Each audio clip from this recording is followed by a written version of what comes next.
as my colleague was mentioning, we're working on phase 1 for installation at this time. So phase 1 is 2nd Avenue Northwest, and phase 2 will eventually be 1st Street Northwest. I'll reiterate what my colleague said. This is still a full 2-lane road with 2 parking lanes, and it's open to all vehicular traffic. So the width of the center crosswalk bump out is 19 meters, which is a reduction of approximately 4 parking spots total, and that's including both sides of the road.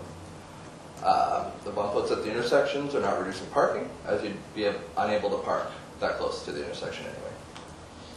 Our consultants did work with Manitoba Transportation and Infrastructure throughout the design process, so all aspects of this project do adhere to highway specifications.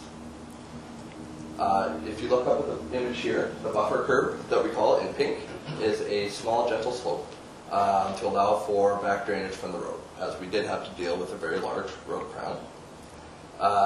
As we looked at reconstruction of the road, but to eliminate the crown and to dig up the road and redo it all, it would cost approximately $4.4 million in addition to the work that we already have to do, plus the utilities under the ground. So we made a choice to work with what we have and save the taxpayers a whole lot of money.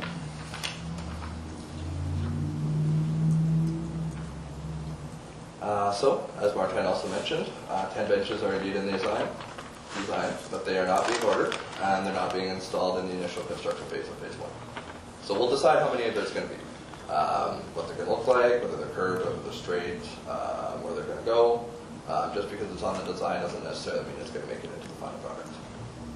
But what we will be putting in are some nice new additions that you might see in cities, like tactile plates, which are those yellow bumpy sidewalk entrances that let people with vision impairment know that they're coming up onto a sidewalk.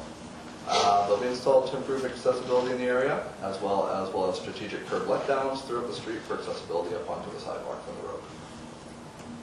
And phase 1 will indeed have 2 tree removals, but we will be planting 16 additional trees.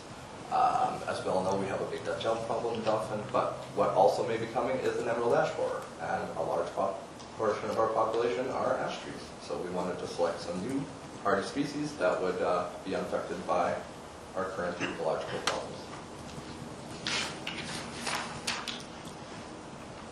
So, also as part of this, we'll be getting some streetlights. So we'll be removing the 3 big Manitoba Hydro streetlights, and we'll be installing 14 new ones.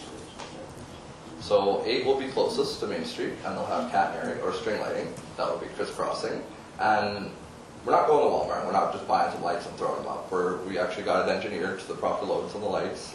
There's going to be proper cabling going across, and these are lights that are meant to be up all year round. The new street lighting will have the capability to be dimmed, so if we have an event in the space, the string lighting will really pop, and I believe it'll look pretty beautiful as we're walking around.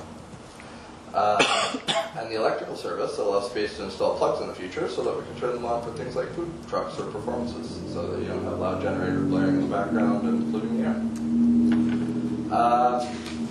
And I think I would also just like to close by just remarking that this was not one councillor that pushed us through. It wasn't a slim majority of 4. It was a unanimous decision with all 6 councillors and 1 mayor. Thank you. Okay.